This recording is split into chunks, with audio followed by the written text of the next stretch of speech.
Hindi ko na maalala yung iba. Sa dami talaga, hindi mo maalala, no?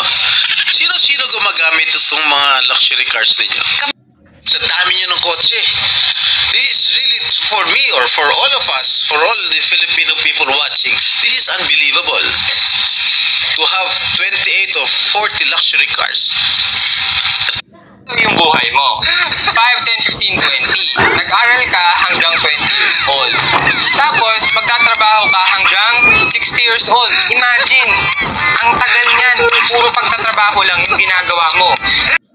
Kung namatay ka dito, hindi mo na na-enjoy. Tsaka, mag-i-enjoy ka ng 65 to 70. Senior ka na nun. Wala ka nang mapupuntahan. Ikot tayo. Eh kung ganito ang buhay mo, 5 to 20 nag-aral ka.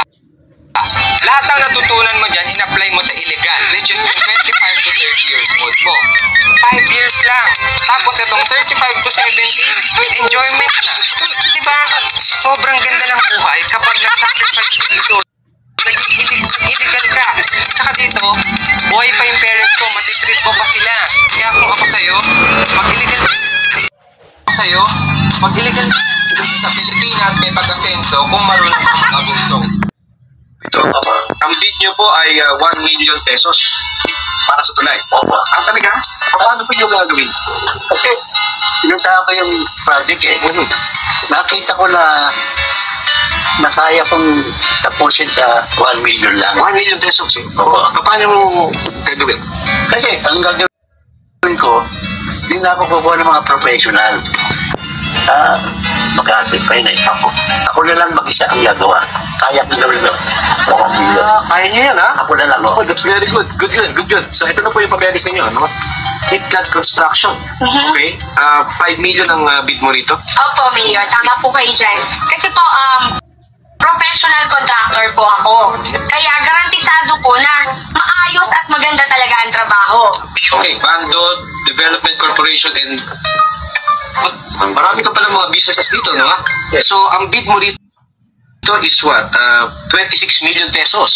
26 million pesos. 26 million ba yun? Ayos. Napakalaki naman. 26 million? Ba't ang laki-laki? Hindi na ako magpapaliwi-liwi pa. 26 million. 10 million, siyempre, sa akin. Kawawa naman ako. 10 million, kay Mayor. So, 20 million na yun. 5 million, sa'yo, ma'am. Supervise mo siya. 1 million sa'yo, diba? O, gawin mo tulay.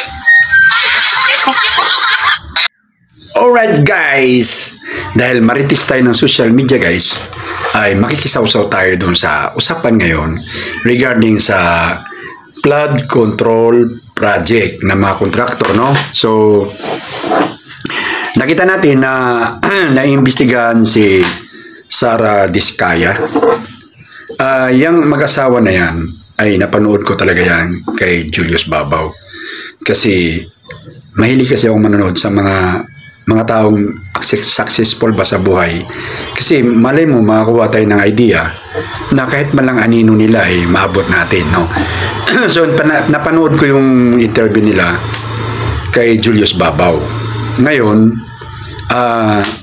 guys, lahat naman ng impormasyon ngayon sa mga kumpanya, hindi ko na i-discuss dito yung mga kumpanya nila ni Sara Diskaya. Ang akin lang, saludo ako sa mag-asawa na yan sa kanilang diskarte, no? Diskarte nila ba? Isipin mo, totoo naman silang mayroon talaga silang negosyo. Totoo naman talagang magaling sila sa negosyo. Totoo naman talaga. Kaso lang, talagang nagawa nila bang sumayaw sa tugtugin ng mga nakaupong mga politiko. Base doon sa interview nila sa kay Julius, dati silang sa mga local daw at nahirapan silang local project. Sa mga local project, nahirapan daw silang maningil. Kaya ano daw yung breakthrough, sabi ni Julius, na nagkaroon talaga silang malaking profit sa negosyo nila at nabanggit nila yung DPWH, no? So ang DPWH kasi guys ay national project kasi yan eh. Malaking budget ang meron doon. So, nakuha nila yun at ayan nga, pumasok sila sa mga proyekto at nagkaroon sila ng ganong pag-asenso, ganong sobrang kayaman sa sobrang dami ng sasakyan, sa grabing sobrang successful. Ngayon, naimbestiga sila sa Senado regarding doon sa kailang yaman, but supposed to be hindi nila kayang gawin yan, hindi nila kayang maabot yan kung wala silang kausap na mga nakaupo. Nagawa nilang sayawan ang takbuhan ng paano yung laruan sa mga proyekto ng government. Pero ganun pa man, siyempre, para bang nakakuha na yung bang okay lang sana namang contractor naman talaga sila eh. Okay na naman sana kung yung resulta ng kanilang gawa ay hindi na bulilyaso. Kasi nakita nga naman ng mga tao na hindi yung ng malaking pondo ang binigay, tapos yung resulta ng gawa ay hindi tama ang naging resulta. So nandun pumapasok yung issue ng naging kurakot guys, no? Nandun na yung issue ng siyempre kasi kita mo naman. So nung in-interview sila ni Julius Babaw, nagulat ako ba? Sabi ko, ang lakas naman ng loob nila na i-reveal nila yung kanilang mga asset, no, sa publiko. Si Julius Babaw kasi ay maraming followers sa YouTube, no? So maraming nakakapanood. Lalo na ngayon, especially ngayon, ay naging sikat sila. So maraming gusto manood doon sa interview nila. Ngayon, nagtaka ako nga na bakit na-reveal nila sa publiko yung kanilang yaman. Hindi ko alam kung anong naging purpose. Sa isip-isip ko lang kasi delikado kasi pagka ang mga mayayaman kasi talaga guys, ang totoong mga mayayaman hanggat maaari ayaw nilang ilabas ang kanilang identity. Kasi siyempre target sila ng mga masasamang tao tulad ng mga kidnappers. Kung makidnap mo lang isang anak nila, patubusin mo ng 20 million, kayang-kaya. Di ba? So delikado. So nagtanong ko sa sarili ko na ano nga yung purpose nila? Bakit nagpa-interview sila ng ganun? Nung na-realize ko, hindi ko alam na tumakbo pala ng mayor sa Pasig yan, si Sara Diskaya, at ang kanalaban niya ay si Vico Soto. Ngayon ko lang din nangalaman ba? Ngayon ko napagtanto na kaya pala nagpa-interview at nagpa-reveal sila ng ganong mga yung mga ganong usapin kasi para ipakita nila sa publiko na they are capable to lead some places. Kaya tumakbo silang mayor eh. So isipin ng mga tao na hindi na sila magiging corrupt kasi nga mayaman na sila. Yun ang nakita kong purpose bakit nila ni-reveal sa publiko papamagitan sa pag-interview ni Julius Babaw. Kasi minsan kasing natanong ni Julius Babaw na ano ba naging sikreto nyo na kayo ang nakakuha ng mga proyekto ng DPWH.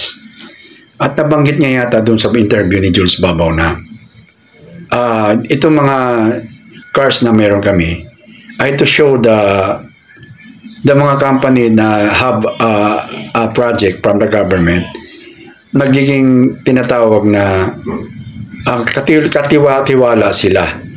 Kasi mayroon sila mga property na reliable. So talaga namang maganda talaga strategic nila mag-asawa.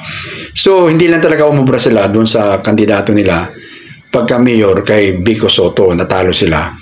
Pero ang balita ko hindi naman ganong talagang dikdikan din. So yun pala yung parang feeling ko yun ang purpose nila na kaya sila nagpa-interview kay Julius Babaw ay to show the people that they are capable. They are capable to lead sa Pasig kasi nga una-una hindi na sila mangungurap kasi nga mayroon na silang mga posisyon na enough na makakatulong sa tao, no? So ngayon ang usapan kasi doon sa tinatawag na yung flood control project, ay naging kuwan lang ako sa kanila na marunong silang lumaro, sumayaw dun sa tugtog na meron doon sa pagkuha ng mga proyekto. Pero hindi nila kayang gawin yan kung wala po talaga yung nakaupong mga opisyal natin sa government. Hindi naman pwedeng kahit hindi sila ang kontraktor na makakuha, ganun at ganun pa rin ang takbuhan, ganun at ganun pa rin ang tugtog ng sayaw.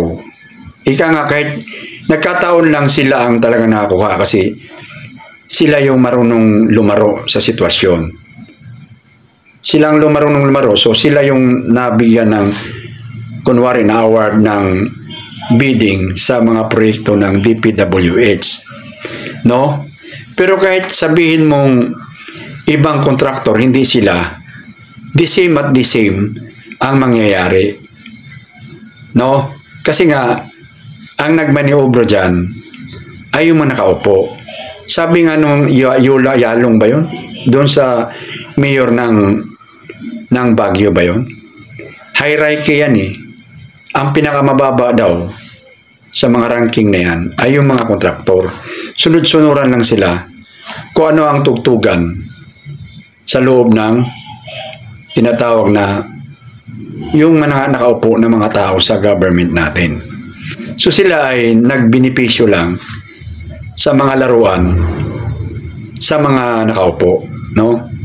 So kahit sinong kontraktor na makuha, the same at the same pa rin ang tugtugan.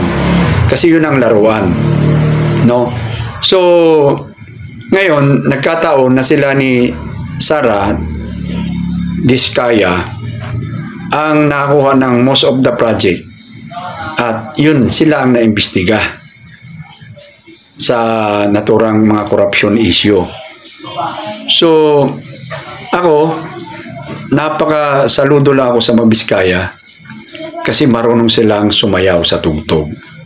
Yun lang yun. Kaya, tingnan mo, talaga namang makita mo yung kanilang mga luxury car, napakarami at ang mamahal. Sabi ko, walang ako nga kahit gulong hindi ko mabili-bili. Kayo sobra-sobra. Anyway, ganun talaga. At I hope na